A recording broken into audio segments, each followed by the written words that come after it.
1500 preloaded गानों वाला keypad phone धमाकेदार साउंड के साथ कारवा मोबाइल। टिंकिया टिंकिया टिंकिया टिंकिया टिंकिया टिंकिया टिंकिया टिंकिया टिंकिया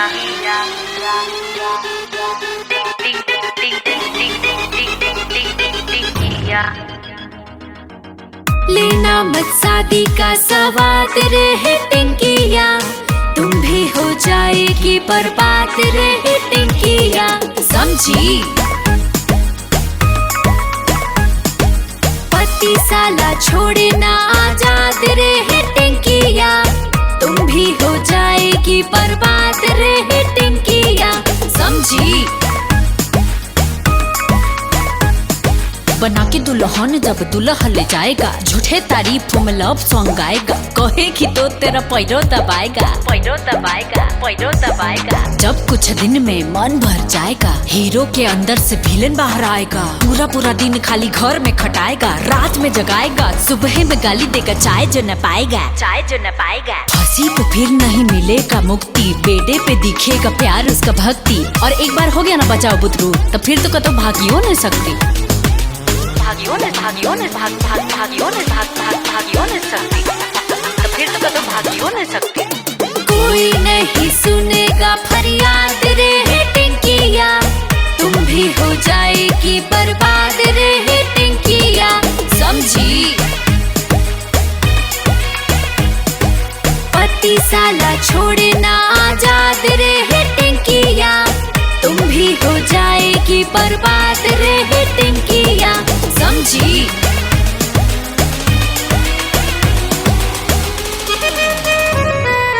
टिंकिया टिंकिया टिंकिया टिंकिया टिंकिया टिंकिया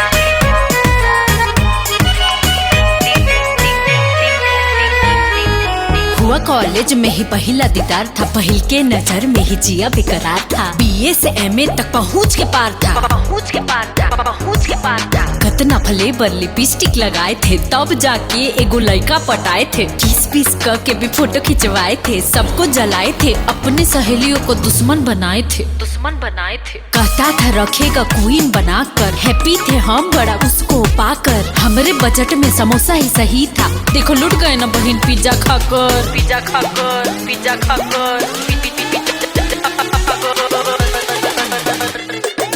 बात मेरा रखना तुम याद रे टिंकिया, तुम भी हो जाएगी बर्बाद रे टिंकिया, समझी। पति साला छोड़े ना आजाद रे टिंकिया, तुम भी हो जाएगी बर्बाद रे टिंकिया, समझी। लगता है समझिए गई। अरे पूरा इंडिया हिली बाबू, खाली तू देखत जा। टिंकिया टिंकिया टिंकिया टिंकिया काला से करे पूरी पुलिया के नीचे पवन काला से करे डीजे कंचन राज मुजफ्फरपुर।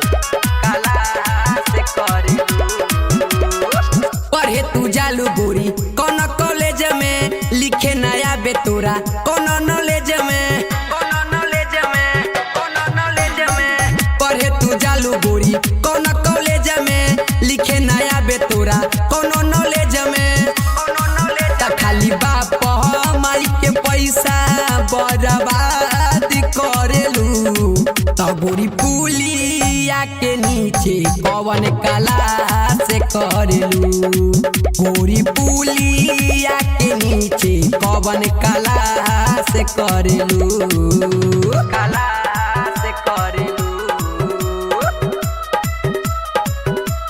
डीजे कंचन राज मुजफ्फरपुर।